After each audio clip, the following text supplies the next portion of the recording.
Hello friends, welcome to me కథల సంపుటి. Friends, ఈరోజు బృందావనం నవలలోని 14వ భాగాన్ని చూద్దామండి. నవలలోకి వెళ్లే ముందు ఇంకా ఎవరైనా మన ఛానల్ని సబ్స్క్రైబ్ చేయనట్లయితే తప్పకుండా ఛానల్ని సబ్స్క్రైబ్ చేయండి, లైక్ చేయండి, షేర్ చేయండి, కామెంట్ చేయండి. ఆసక్తి ఉన్న మీ స్నేహితులకు, బంధువర్గానికి మన ఛానల్ని షేర్ చేసి వారి చేతి కూడా ఛానల్ని సబ్స్క్రైబ్ చేయించి నన్ను, నా ఛానల్ని ప్రోత్సహిస్తారని ఆశిస్తున్నాను. ఇక నవలలోకి వెళ్ళిపోదాము. మరి చదువుతున్నది శాంతినారాయణ. నిన్నటి ఎపిసోడ్ చివరికి రాజేష్ తను చదువుతున్న చోటలోనే ఉద్యోగం తెచ్చుకోవడం, తనతో పాటు చదువుకున్న అమ్మాయి పూనంని ప్రేమిస్తున్నానని రాధికతో చెప్తాడు. అలాగే ఆ అమ్మాయిని ఇంటికి కూడా తీసుకొస్తాడు. ఆ అమ్మాయి చాలా చనువుగా రాజేష్ తండ్రితో కలిసి మాట్లాడటం రాధికకు ఎంతో ఆశ్చర్యం కలిగిస్తుంది.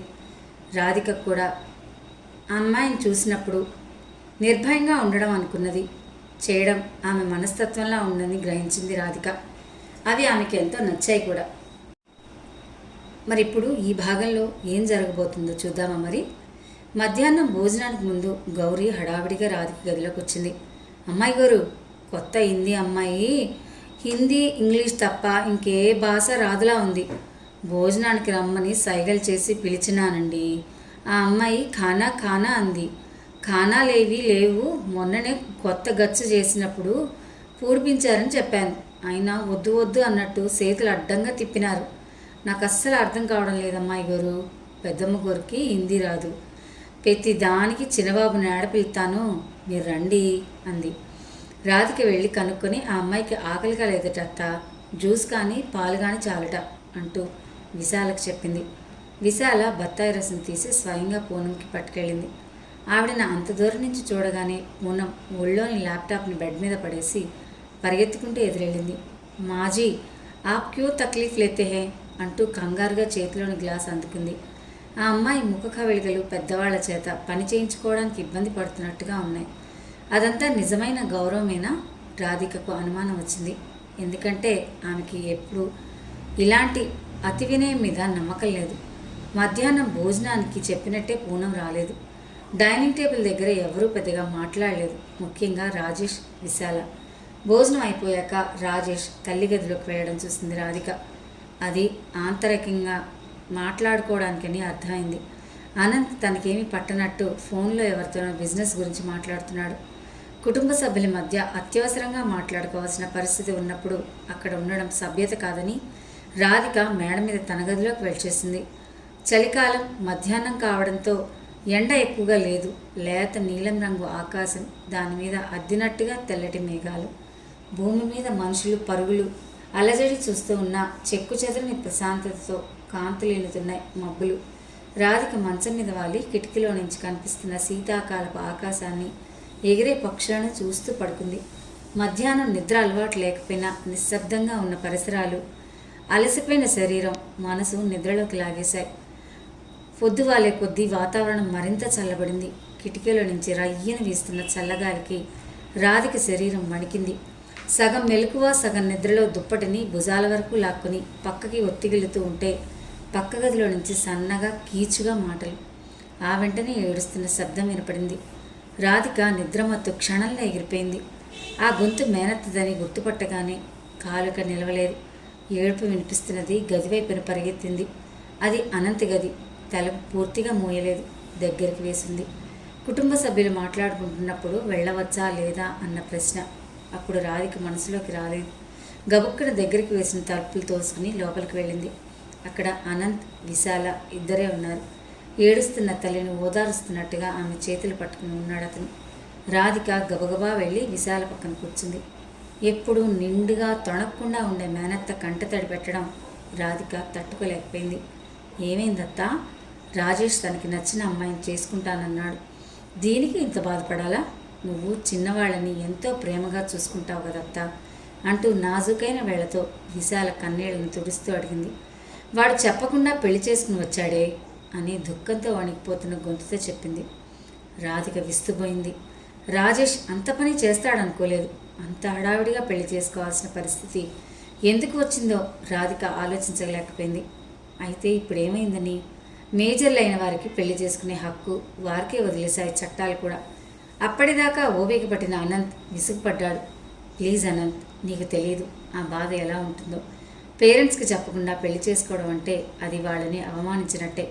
అనంత్తో ఆ మాటలు ఎలా అందో రాధికకే తెలియదు. కరెక్టే రాధి, అయిపోయిన దానికి ఏం చేయగలం చెప్పు. వాడేమీ తప్పు పని చేయలేదుగా, పెళ్లి చేసుకున్నాడు. చదువు ఉద్యోగం అన్నీ ఉన్న అమ్మాయిని ఇష్టపడి మరీ పెళ్లి చేసుకున్నాడు. మనకు చెప్పలేదన్న లోపం తప్పితే ఇందులో వ్యతిరేకించాల్సింది ఏమీ లేదు. తమ్ముడిని వెనకేసుకొస్తూ అన్నాడు. నాకేమీ ఆ అమ్మాయి పట్ల వ్యతిరేకత ఏమీ లేదురా. మన పరిస్థితులు బాగలేవు. వాడికి ఇప్పుడే ఉద్యోగం వచ్చింది. నువ్వేమో బిజినెస్ ఒక గట్టున పడేదాకా పెళ్లి చేసుకొని భీష్మించి కూర్చున్నావు. ఇలాంటి పరిస్థితిలో సంపాదనలోకి వచ్చినవాడు చేదోడు వాదోడుగా ఉండాలన్న సంగతి పట్టించుకోకుండా పెళ్లి చేసుకొచ్చాడు చూడరా, అది మనకి తెలియకుండా అంటూ విశాల బాధపడింది. అమ్మా ప్లీజ్, ఇందులో వాడిని అనాల్సింది ఏమీ లేదు. ఈ కొత్త బిజినెస్ ఎక్స్పాన్షన్ ప్లాన్ నాది. దానికోసం వాడిని పెళ్లి చేసుకోవద్దని ఎలా అంటావు? వాడి జీవితం వాడిష్టం. ఒక వయసు వచ్చాక ఎంత ఫ్యామిలీ మెంబర్స్ అయినా ఒక గీతకి యువతలే ఉండాలి అన్నాడు చిరాగ్గా. అనంత్ అంటూ మధ్యలో రాధిక కల్పించుకుంది. నువ్వు చెప్పిందంతా సులువు కాదు, అత్తయ్య ప్లేస్లో ఉండి అలా ఆలోచించడం అంటూ సర్ది చెప్పింది. అనంత్ స్వరం తగ్గించాడు. పెళ్లి చేసుకున్నంత మాత్రాన వాడు మనవాడు కాకపోడు. అసలు ఆ అమ్మాయి వాళ్ళు ఇంట్లో ఈ విషయాలు ఎంతవరకు తెలుసో కనుక్కొని వాళ్ళతో మాట్లాడితే మంచిది. తర్వాత నాన్నని కంగారు పెట్టకుండా మెల్లగా విషయం చేద్దాం అని నెమ్మదిగా చెప్పాడు. వాళ్ళ ఇంట్లో వాళ్ళకి తెలుసో లేదో నేను వాడిని అడగలేదు. అమెరికా అవకాశం వస్తే ఇద్దరే కలిసి వెళ్ళాలని ముందు చూపుగా రిజిస్టర్ మ్యారేజ్ చేసుకున్నారట. ఈ విషయం మీ మామయ్యకి తెలిస్తే ఎలా రియాక్ట్ అవుతారో అని భయంగా ఉంది. అసలే హార్ట్ పేషెంట్ అంది రాధికతో విశాల. ఆ అమ్మాయిని నేరుగా ఇంటికి తెచ్చాడంటే మామయ్య ఆ మాత్రం ఊహించలేదంటాడు అత్తయ్య. కాకపోతే జరిగింది రిజిస్టర్ మ్యారేజ్ కాబట్టి మామయ్యకి చెప్పనవసరం లేదు. ఏమీ తెలియనట్టే మామూలుగా వాళ్ళతో మాట్లాడి నార్మల్గా పెళ్లి చేసేయచ్చు అంటూ రాధిక తనకు తోచిన సలహా ఇచ్చింది. వాళ్ళు మాట్లాడుకుంటూ ఉండగానే అనంత్ స్పోర్ట్స్ బ్యాగ్లో తైక్వాండో యూనిఫామ్ వేసుకుని స్కూల్కి వెళ్ళడానికి రెడీ అయ్యాడు.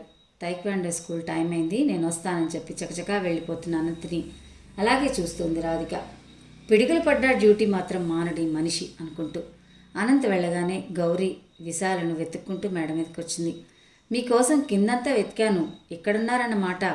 హిందీ అమ్మాయి గోరు కూడా ఉన్నారు కదా, రాత్రి భోజనంలోకి చపాతీలు చేద్దామంటారా అని అడిగింది. నువ్వు పిండి తడిపుంచు, ఇప్పుడే వస్తానంటూ రాధిక జవాబు చెప్పడంతో వెనక్కి తిరిగింది గౌరీ.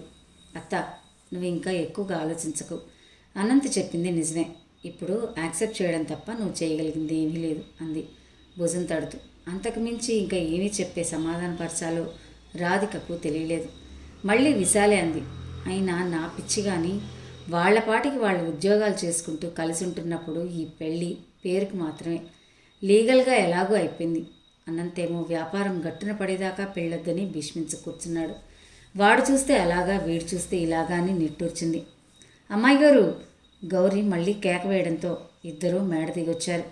విశాల గౌరీతో పాటు వంటగదిలోకి వెళ్ళింది. రాధిక చల్లగాలి కొట్టుకుంటున్న కిటికీ తలుపు వేయడానికి సోఫా పక్కకు వచ్చింది. ఆమె కోసమే ఎదురు చూస్తున్నట్టు రాజేష్ రాధిక దగ్గరికి వచ్చాడు. రాధి, ఓసారి నీతో మాట్లాడాలంటూ పద. బయట లాన్లోకి దారితీశాడు. రాధిక కూడా రాజేష్తో మాట్లాడాలని అనుకుంటుంది. అతను అడిగిన వెంటనే మాట్లాడుకుంటున్న వెంటనే నడిచింది. అమ్మా, ఏమైంది రాధి? బెంచ్ మీద కూర్చుంటూనే కంగారుగా అడిగాడు. నీతో ఏమీ చెప్పలేదా?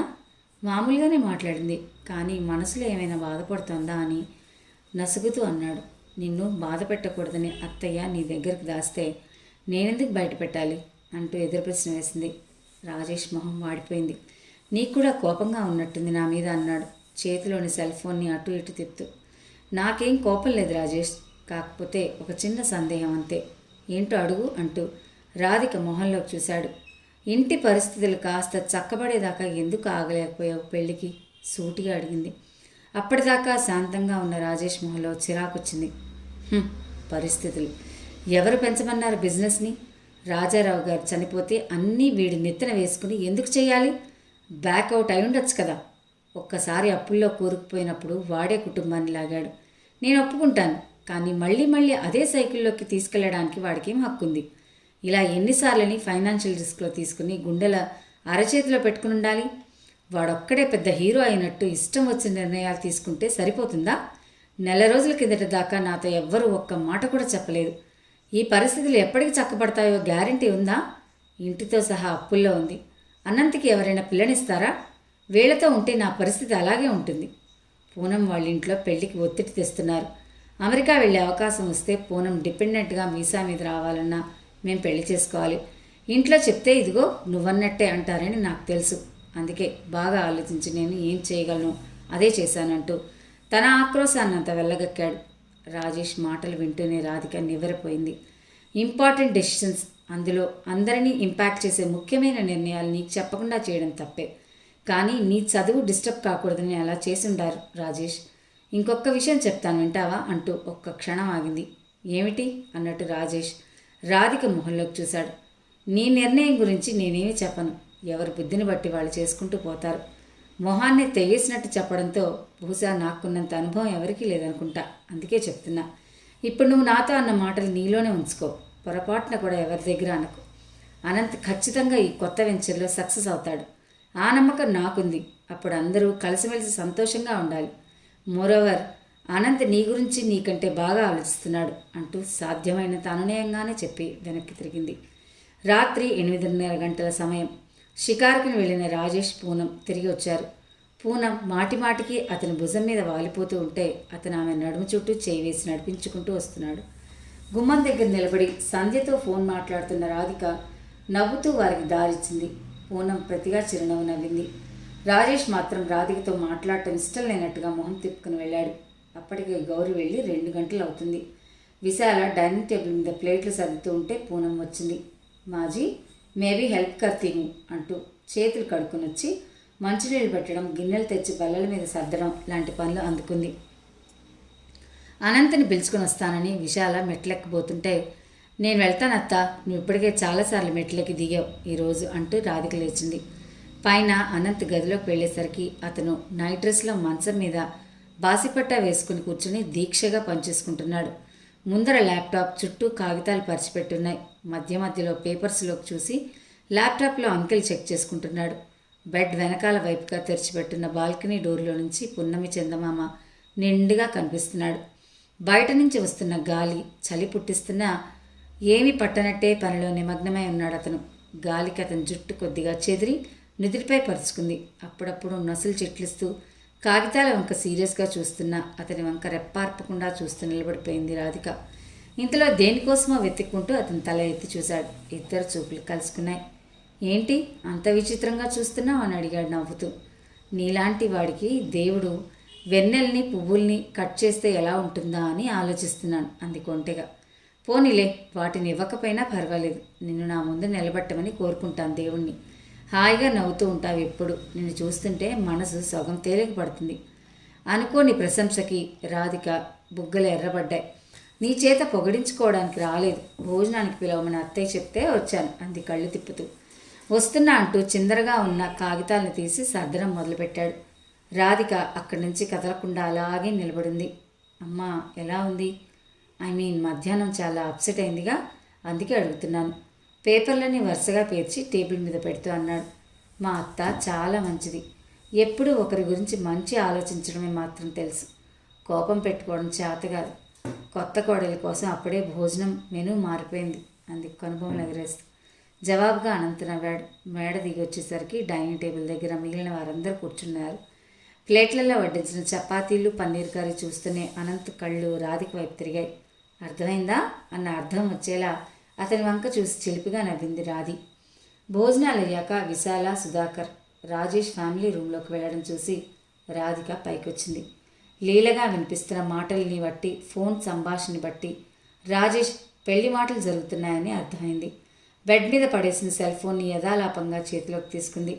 తల్లి దగ్గర నుంచి 3 మిస్డ్ కాల్స్ ఉన్నాయి. రాధిక తిరిగి ఫోన్ చేయదలుచుకోలేదు. ఫోన్ పక్కన పడేసి బెడ్ మీద వాలిపోయింది. నందగోపాల్తో పెళ్ళి, హేమ ఆంటీని అత్తయ్య అని పిలవడం, అమెరికా ప్రయాణం వద్దనుకున్న మెదడులో దూరి భూతాల్లా భయపెడుతున్నాయి. మళ్ళీ తల్లి దగ్గర నుంచి ఫోన్. ఇందాకటి నుంచి 4 సార్లు ఫోన్ చేశాను. సెల్ ఫోన్ తీయడం లేదు దేనికి? ఫోన్ తీస్తూనే అడిగింది మీనాక్షి. చూసుకోలేదమ్మా, క్లుప్తంగా చెప్పింది. ఈ నిర్లక్ష్యమే కదూ నీ లైఫ్ని నాశనం చేస్తుంది అంటూ కోపంగా అరిచింది. తల్లి తిట్టడానికే ఫోన్ చేసిందని అర్థమైంది రాధిక. ఇప్పుడు ఏం జరిగింది అంది విసుగ్గా. నువ్వు చేసిన నిర్వాకానికి నందగోపాల్ సంబంధం తప్పిపోయింది. అలా అయితే నా తరపున అతనికి కంగ్రాట్స్ చెప్పు అంది కోపంగా. ఆ అహంకారమే వద్దనేది. ముందు ఇష్టపడి ఒప్పుకున్న వాళ్ళు వద్దనడానికి కారణం ఏమిటో తెలుసా? నిన్ను కలవడానికి నీ హాస్టల్కి వస్తే ఎవరితోనో క్లోజ్గా మూవ్ అవుతూ కనిపించావట, అది ఓ అబ్బాయితో. మా వాడు అమెరికాలో జాబ్ చేస్తున్న పద్ధతి గల పిల్లనే చేసుకోవాలని పట్టుపడితే నీ సంబంధాన్ని ఇష్టపడ్డాం. రాధిక మరీ ఇంత అవుట్ గోయింగ్ టైప్ అని చూసుకోలేదు అని సింపుల్గా చెప్పింది హేమ. అంటే అతను నా మీద స్పైయింగ్ చేస్తున్నాడా? ఫోన్ చేయకుండా హాస్టల్కి వచ్చాడంటే ఏమిటి అర్థం? కోపంగా అడిగింది. ప్రతిదానికి వితరణవాదం చేయకు. నిజాయితీ అనేది ఖచ్చితమైంది. దానిలో పర్సంటేజ్లు ఉండవు. ఎస్ ఆర్ నో అంతే. ఇప్పటిదాకా నువ్వు వెలగబెట్టిన వ్యవహారాలకి నేను నమ్మను. ఇంతకీ హాస్టల్కి వచ్చింది ఎవరు? సూటిగా అడిగింది. అమ్మా, యు నెవర్ బిలీవ్డ్ మీ. రాధిక గొంతు దుఃఖంతో వణికింది. అనంత్ తప్ప ఎవ్వరూ ఈ నెల రోజుల్లో నన్ను కలవడానికి రాలేదు. అనంత? మీనాక్షి గొంతులో ఆశ్చర్యం స్పష్టంగా తెలుస్తూనే ఉంది. మాకు తెలియకుండా అనంత్ నీ హాస్టల్కి వచ్చి నిన్ను కలుస్తున్నాడా? అమ్మా, నువ్వు అనుకున్నట్టు ఏదీ లేదు. లత అనే అమ్మాయి చనిపోయింది. ఆ అమ్మాయిది నాకన్నా చిన్న వయసు. కొంతమంది అబ్బాయిలు పార్టీలో ఆమె మీద అఘాయిత్యం చేసి దారుణంగా చంపేశారు. వాళ్లలో మా కాలేజీలో నాతో పాటు చదువుకున్న ఒక అబ్బాయి కూడా ఉన్నాడు.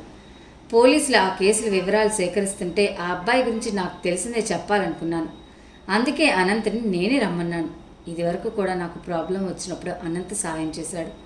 అంతే జరిగిందంటూ వివరంగా చెప్పింది. ఒక నిమిషం పాటు అవతల వైపు నుంచి మాట వినపడలేదు. అమ్మా, కంగారుగా పిలిచింది రాధిక. అంటే ఇంత పెద్ద పెద్ద వ్యవహారాలు నాకు తెలియకుండా చేస్తున్నావన్నమాట. అనంతతో షేర్ చేసుకోగలిగావు, కానీ తల్లిని పనికి రాకుండా పోయానన్నమాట అంది నిష్ఠూరంగా. ఈ విషయం నాన్నకు కూడా తెలుసు. నీకు చెప్తే వద్దంటావని నేను చెప్పలేదు. అమ్మా ప్లీజ్, నాన్నేమీ అను. నన్నొక్కదాన్నే చెడ్డదాన్ని చేసావుగా. నీకు ఏ పని సక్రమంగా చేయడం చేత కాదు. కనీసం మీడియాలో పేరు రాకుండా చూసుకొని చావు. కెరీర్ ఎలాగూ లేదు. పర్సనల్ లైఫ్ని హ్యాండిల్ చేయడం కూడా రాదు. అసలు అనంతతో నీకంత చనువు దేనికి? నీ జీవితాన్ని దిద్దుకోవడం నేర్చుకో ముందు. తర్వాత ఊళ్ళో వాళ్ళని ఉద్ధరిద్దుగాను. మీ ఇద్దరి మధ్య ఏముందో నాకు తెలియదు, కానీ ఒకటి మాత్రం గుర్తుంచుకో. జీవితం అంటే భయం, జాగ్రత్త లేని దానివి నువ్వు. మీ మావయ్యకు ఆశలకు మనం సరిపోవు. నాకు నీ మీద అస్సలు నమ్మకం లేదు. రేపు నీ వల్ల మీ అత్తకి మొహం చూపుకోలేని స్థితికి మాత్రం మమ్మల్ని తీసుకురా అంటూ గట్టిగా వచ్చింది. ఏమిటి మాట్లాడావు అంటూ గద్దించింది. అప్పటికే రాధిక కళ్ళ నిండా నీళ్లు నిండాయి. అలాగే అని చెప్పి జీరబోయిన గొంతుతో, అలాగే అనడం కాదు, నీకు యూనివర్సిటీలో అకామిడేషన్ ఇవ్వగానే అక్కడికి మారిపోవాలి. నీ తిక్క గురించి తెలిసి అనంత్ నిన్ను ఇష్టపడతాడని అనుకో. నువ్వు నేను చెప్పినట్టు వినకపోతే నేరుగా అనంత్కే ఫోన్ చేసి మాట్లాడతాను, జాగ్రత్త. అమ్మా ప్లీజ్, అనంత్తో ఇలా మాట్లాడు ప్లీజ్. నువ్వు చెప్పినట్టే వింటాను అంది వెక్కుతూ. సరే, అకామిడేషన్ ఇవ్వగానే అక్కడికి వెళ్ళిపోవని చెప్పి ఫోన్ కట్ చేసింది. రాధిక మతి తప్పిన దానిలా నిలబడి ఏడుస్తూనే ఉంది. అనంత్ నిన్ను ఇష్టపడతాడని అనుకో అంటూ తల్లి కర్కశంగా చెప్పిన మాటలు పదే పదే చెవుల్లో వినిపిస్తున్నాయి. షీ నెవర్ అండర్స్టాండ్ మీ. తల్లిని తన మీద ఎప్పుడూ నమ్మకం లేదు. అదే అగాధం ఇద్దరి మధ్య. అనంత్ గురించి ఆమె అభిప్రాయాలు ఆమెకుండొచ్చు, కానీ కూతురు మానసిక స్థితిని కొంచెం అర్థం చేసుకునే ప్రయత్నం చేసి ఉండొచ్చు కదా. ఆమె ప్రేమతోనో సానుభూతితోనో బుజ్జగించచ్చుగా. ఈ వయసులో పిల్లలు ఎమోషనల్ టర్బులెన్స్ని దాటి రావడానికి తల్లి ఒక స్నేహితురాలుగా మారువుడు ఊతవిస్తే తప్పేంటి? ఎన్నో ప్రశ్నలు మనసులో సుడులుగా తిరుగుతున్న అసలు బాధకి కారణం మాత్రం అనంత్ నిన్ను ఇష్టపడడు అన్నమాటే. తల్లి చెప్పిన మాటల్లో నిజం ఉందని మనసులో ఏమూలో నమ్మడం వల్లనే ఈ బాధ. ఆలోచిస్తుంటే రాధిక దుఃఖం ఆగలేదు. ఇంతలో హఠాత్తుగా తలుపు తట్టిన చప్పుడైంది. రాధి అంటూ అనంత్ తలుపు తోసుకుని లోపలికి వచ్చాడు. సారీ, నీ మాటలు బయటికి వినిపిస్తుంటే ఏం జరిగిందో అని వచ్చాను. ఆర్ యు ఓకే అంటూ ఎర్రబడ్డ రాధిక మొహాన్ని చూస్తూ అడిగాడు. ముందు ఈ విషయం చెప్పు. నేను అమ్మతో కావాలని గొడవ పెట్టుకుంటానని నువ్వు అనుకుంటున్నావా అంటూ సూటిగా అడిగింది. చచా, ఎప్పుడూ నవ్వుతూ ఉండే రాధిక ఇలా ఏడుస్తూ ఉంటే చూడలేక అడిగాను అంతే. నువ్వు కావాలని గొడవ పడతావని ఎందుకు అంటాను చెప్పు.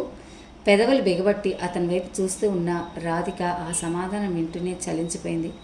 ఆమె అంతరంగంలోని నిర్లిప్తత భళ్ళున బద్దలవుతూనే చుట్టుక్కున ఒక అడుగు ముందుకు వేసి అతన్ని చుట్టేసింది. ఆ క్షణం దాటితే అతను దక్కడేమో అన్నంత గట్టిగా ఉంది ఆమె కౌగిలి. ఐ నో అనంత్, నువ్వు నన్ను అర్థం చేసుకుంటావని నాకు తెలుసు. I always believe that. అంటూ చిన్నపిల్లలా వెక్కి వెక్కి ఏడ్చింది. అనుకోని చర్యకు అతను ఒక్క నిమిషం షాక్ అయ్యాడు.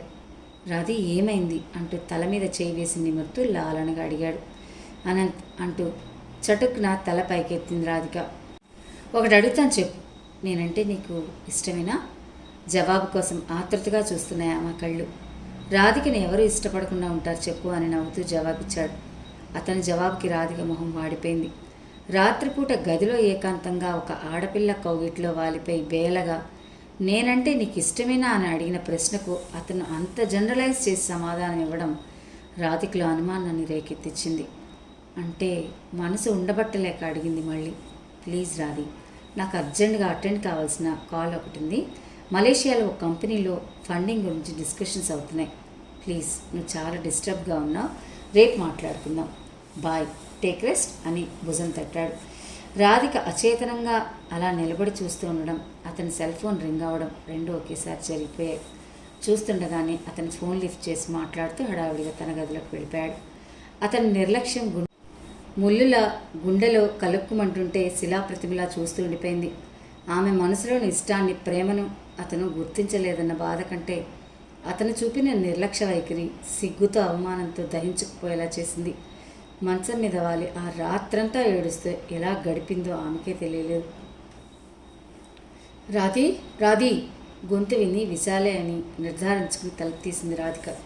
ఏమిటే 9 గంటలైనా తలుపు విడాయించుకుని కూర్చున్నావు? గౌరీ గది తోడడానికి వస్తే కూడా వద్దని పంపేశావంట, ఒంట్లో బాగానే ఉందా అంటూ రాధిక నుదుటి మీద చేవేసింది. బాగానే ఉందత్తా, రాత్రి సరిగ్గా నిద్ర పట్టలేదంతే, ఇప్పుడే లేచి స్నానం చేశాను. రాధిక మొహం వంక పరీక్షగా చూసింది విశాల. మొహం పీకిపోయినట్టు అయిపోయింది. పోనీ కాసేపు పడుకో అంటూ వెనక్కి తిరగబోయింది. వద్దత్తా, నేను కిందకొస్తాను, పద అంటూ అనంత్ గదివైపు చూస్తూ విశాల వెనకాలే కిందకొచ్చింది. అప్పుడే పూనం రాజేష్ బీచ్కి వెళ్ళడానికి రెడీ అయ్యారు. హమారే సాత్ తుంబి అవునా రాధిక అంటూ పూనం వచ్చి అడిగింది. రాజేష్ రాధిక వంక చూడటం ఇష్టం లేనట్టుగా మొహం తిప్పేసుకున్నాడు. రాధికకు వెళ్ళాలనిపించలేదు. నాకు రేపు సెమినార్ ఉంది, ప్రిపేర్ అవ్వాలి, సారీ అని ఇంగ్లీష్లో సమాధానం చెప్పి మృదువుగా తిరస్కరించింది. పూనం రాజేష్ వెళ్ళిపోయారు. నిద్ర లేనన్నావుగా, కాసిన్ని మజ్జిగ తాగు, వేడి తీసేస్తుంది, తర్వాత టిఫిన్ తిందువు గానంటూ మజ్జిగ గ్లాస్తో వచ్చింది విశాల. ఇంట్లోనే రాధిక ఫోన్ మోగింది. తల్లి పేరు చూసి వెంటనే ఎత్తింది రాధిక. రాధి, ఎలా ఉన్నావు? I am okay. మొదట్లో నా మాటలు కటువుగానే ఉంటాయి, పోను పోను నీకే అర్థమవుతుంది అని చెప్పింది మీనాక్షి. ఆమె గొంతులో కోపం లేదు. అత్తయ్య వాళ్ళ ఇంటి నుంచి హాస్టల్కి ఎప్పుడు వెళ్తున్నావు? రేపు ఉదయాన్నే. సరే, జాగ్రత్త. అనంతితో ఏం మాట్లాడలేదుగా? అమ్మా, నువ్వు భయపడ్డట్టు ఏమీ జరగదు, జరిగే అవకాశం లేదు, విరక్తిగా అంది. రాధికకు మళ్ళీ రాత్రి జరిగిన సంఘటన తలపునకు రాగానే మనసంతా దిగులుగా అయిపోయింది. మీనాక్షి ఫోన్ పెట్టేస్తుండగానే విశాల రాధిక దగ్గరికి వచ్చింది. రాధి, ఉన్నట్టుండి మొహం వేలాడేసుకుని వచ్చావు, ఏమైందే? మళ్ళీ మీ అమ్మతో కానీ గొడవైందా? తల మీద చేయి వేసి లాలనగా అడిగింది. అమ్మ నాకు సంబంధం చూసింది అత్తయ్య. ముందు వాళ్ళు ఒప్పుకున్నారు, తర్వాత ఎందుకో మనసు మార్చుకుని వద్దన్నారు. అమ్మ అప్సెట్ అయింది, అందుకే కాస్త చిరాకు పడుతుంది, అంతవరకు చెప్పింది రాధిక. అనంత్ వల్ల పెళ్లి సంబంధం చెడిపోయినట్టు చెప్పదలుచుకోలేదు. రాధిక చెప్పింది విని విశాలని నిట్టూర్చింది. మీ అమ్మ సంగతి తెలిసిందేగా, ఇంత వయసు వచ్చినా తనకు అలా ఉంటే చిన్నపిల్లల నీ బాధ ఎలా ఉంటుందో అర్థం చేసుకోవద్దు. అయినా నీకు సమస్యలు కూడా చాలా విచిత్రంగా వస్తాయి. నీలాంటి పిల్లని వద్దన్నారంటే అది వాళ్ళ దురదృష్టం.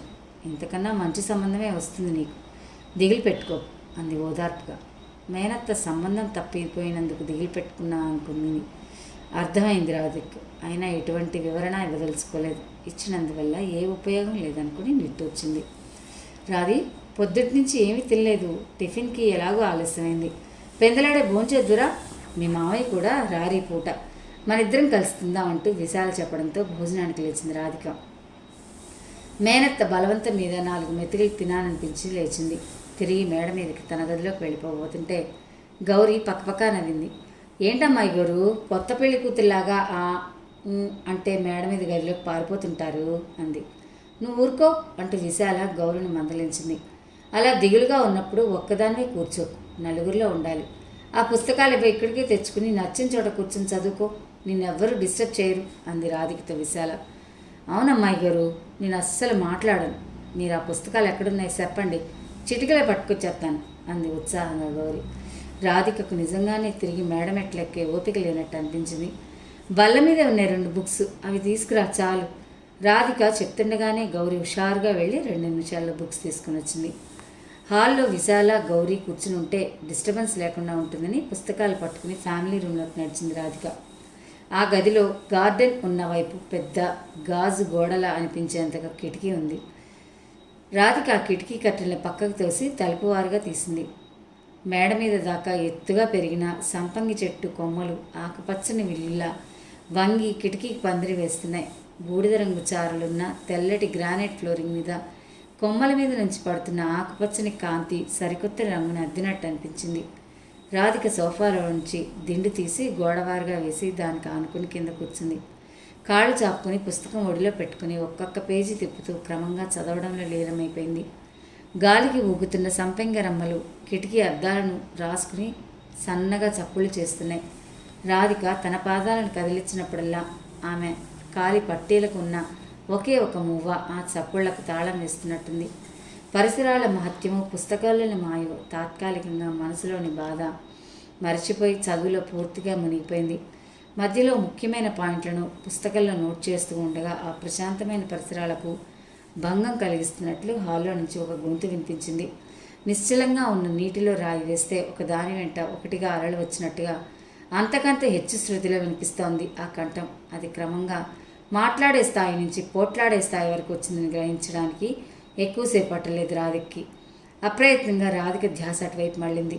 ఆ మనిషి పార్వతి ఆంటీ అని గుర్తించిన వెంటనే గుండెల మీద చేయి వేసుకుని ఒక్క పరుగున గుమ్మం దగ్గరికి వెళ్ళి నిలబడింది. అప్పటికే గౌరీ వెళ్ళిపోయినట్టుంది. విశాల ఒక్కతే తల ఉంచుకుని చేతిలో మంచినీళ్ళ గ్లాసుతో నిలబడింది. ఆమె ఎదురుగా సోఫాలో బుసకొట్టే పాములా కోపంగా చూస్తూ కూర్చునుంది పార్వతి. అచ్చంగా రాధిక ఊహించినట్టే.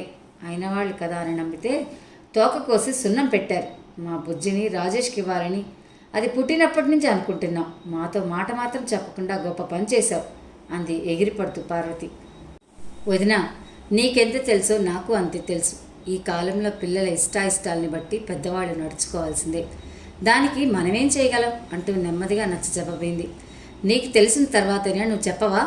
నీకెప్పుడు నేనంటే లెక్కలేదు. ఎంతైనా నాకు అన్న కాబట్టి మీ ఆయన నాకు ఫోన్ చేసి ఈ పెళ్లి కుదుర్చుకున్న సంగతి చెప్పాడు. తల్లి, నీకు అలవమాలిన గుట్టు. మీ తల్లి కొడుకులది ఒక్కటే మాట, నాకు తెలియదు అనుకోకంటూ అరిచింది గట్టిగా. అయిందేదో అయిపోయింది. నేనే మిమ్మల్ని అందరినీ పిలుద్దాం అనుకుంటున్నా, నువ్వే వచ్చావు సంతోషంగా.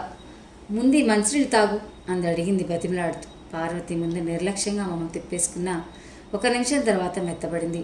ఆమె మంచినీళ్ళు అందుకుని గటగటా తాగి మెత్తని గొంతుతో మళ్ళీ మొదలుపెట్టింది. వదిన, ఇప్పటికైనా మించిపోయింది ఏం లేదు. వయసులో ఉన్న పిల్లలు తొందరపాటు పనులు చేయడం సహజం. ఇంకా పెళ్లిదాకా పోలేదు వ్యవహారం. నీకెలాగూ కొడుకును కట్టుదిట్టాలో పెట్టుకోవడం చేత కాదు. నేనే నా మేనల్లుడికి నచ్చ చెప్పుకుంటాను. అసలు నువ్వు మొదటే ఇలాంటి పని చేస్తే ఈ ఇంటి గడప తొక్కద్దు అనో, నేను చచ్చినంత ఒట్టు అనో, మేడ మీద నుంచి దూకి చస్తాననో బెదిరించి భయపెడితే పిల్లాడు ఇక్కడి దాకా వచ్చేవాడా అంట అంది. సోఫా వెనకాల గుమ్మల్లో నిలబడి ఇదంతా వింటున్న రాధిక దిమ్మెరపోయింది. పార్వతి మాటలు రాధికకు అస్సలు అర్థం కాలేదు.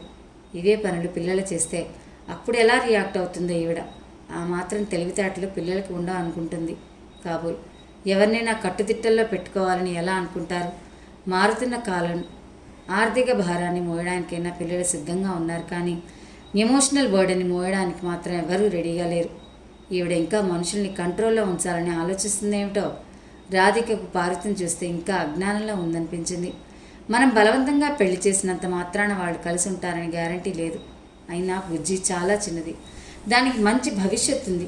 అనవసరంగా రచ్చ చేస్తే పిల్లలు బాధపడతారు అంటూ విశాల మళ్ళీ పార్వతిని సముదాయించే ప్రయత్నం చేసింది. ఇంతకీ నా కూతురు నీ ఇంటి కోడలు రావడం నీకు ఇష్టం లేదని చెప్పు అంటూ సోఫాల నుంచి లేచి ముందుకి వెనక్కి ఊగుతూ అరిచింది. విశాల మాట్లాడలేదు. తల పట్టుకుని కుర్చీలో కూలబడింది. ఇప్పటికీ ఏం భయం లేదు. వాణ్ణి రాని, మనం కూర్చోబెట్టి మాట్లాడదాం అంటూ పార్వతి రెట్టించింది. విశాల సహనాన్ని కోల్పోయింది. నేను ఆ పని చేయనివ్వను. అటువైపు ఒక ఆడపిల్ల జీవితం ఉంది అంటూ తెగేసి చెప్పింది. విశాల గట్టిగా ఎదురు చెప్పడం జీర్ణించుకోలేని పార్వతి తోకతక్కిన త్రాచరా లేచింది. ఓహో, ఆడపిల్ల అంటూ అప్పుడే ఆ పిల్ల మీద బోల్డ్ అనురాగం కురిపిస్తున్నావే అలాంటి ఒక ఆడపిల్ల నీ పెద్ద కొడుకునిచ్చి వద్దు అన్న నీకు ఇంకా బుద్ధి రాలేదన్నమాట. ఇంకా అయిన వాళ్ళకంటే పరాయి వాళ్ళ మీదే ప్రేమ ఒలకబోస్తున్నాం. ఇప్పుడు అనంత సంగతి ఎందుకు? విశాలకి గొంతులో నుంచి మాట సరిగ్గా రాలేదు. ఏ విషయాన్ని సున్నితంగా తీసుకుని విశాల బాధపడుతుందో సరిగ్గా దాని మీదే గురి చూసి కొట్టింది పార్వతి. ఘర్షణ పడ్డం, పెద్దగా అరవడం అలవాట్లేని విశాలకు ఉన్నట్టుండి ఒళ్ళంతా చెమటతో తడిసి ముద్దయింది. ఒంట్లో ఓపిక లేకనట్టు తల పుట్టుకుని ధబీమని కింద పడిపోయింది. అప్పటిదాకా మధ్యలో కల్పించుకోవడం సభ్యత కాదని చాటుగా అన్నీ గమనిస్తున్న రాధిక ఇక ఊరుకోలేకపోయింది. ఒక్క పరుగున విశాల దగ్గరికి వచ్చింది. ఒంటి మీద నా కాటన్ చున్నీతో మొహం తుడిచి గాలి తీసింది. లోబీపీ అయినట్టుందే అంటూ మెల్లగా గొణిగింది విశాల. రాధికను వచ్చి చూస్తూనే పార్వతి మరింత ఊగిపోయింది. ఓహో, నీ ముద్దుల మేనకోడలు కూడా ఇక్కడే ఉందన్నమాట. ఇప్పుడు నాకంతా అర్థమవుతుంది. ఈ మహాతల్లి వల్లే అనంత పెళ్లి చెడిపోయి ఉంటుందని అరుస్తూనే ఉంది పార్వతి. రాధిక ఆవిడ మాటలేమీ పట్టించుకోకుండా గబగబా వంటగదిలోకి వెళ్ళి ఉప్పు వేసిన నీళ్లు తెచ్చి తాగించింది. విశాల కాస్త తేరుకోగానే నెమ్మదిగా నడిపించుకుని వెళ్ళి గదిలో తీసుకెళ్లి ఫ్యాన్ వేసి మంచం మీద పడుకోబెట్టింది. ఈవిడ గారి పాదం మోపిందిగా, అందుకే ఇన్ని అనర్థాలు. బాగున్న కుటుంబాన్ని కాస్త అప్పుల్లో కూరుకుపోయేలా చేసింది. నేను అప్పుడే కనిపెట్టి చెప్పాను, నా మాట ఎవరైనా వింటేగా అంటూ పార్వతి మాటలు గదిలో కనిపిస్తున్నాయి. ఫ్రెండ్స్, విన్నారు కదా నవలలోని ఈ భాగాన్ని. ఈ నవల మీ అందరినీ అలరిస్తుందని ఆశిస్తున్నాను. మరిన్ని మంచి నవలలు వినాలనుకుంటే తప్పకుండా మన ఛానల్ని సబ్స్క్రైబ్ చేసుకోండి. అలాగే నవల విన్నాక మీకు కలిగిన భావాన్ని కామెంట్స్ రూపంలో నాకు అందిస్తే నాకు మరిన్ని మంచి నవలలు మీకు అందించే ప్రోత్సాహం కలిగించిన వారు అవుతారు. మరి కామెంట్ పెడతారు కదా. చివరి భాగంతో మీ ముందుంటాను. అంతవరకు సెలవు. నమస్తే.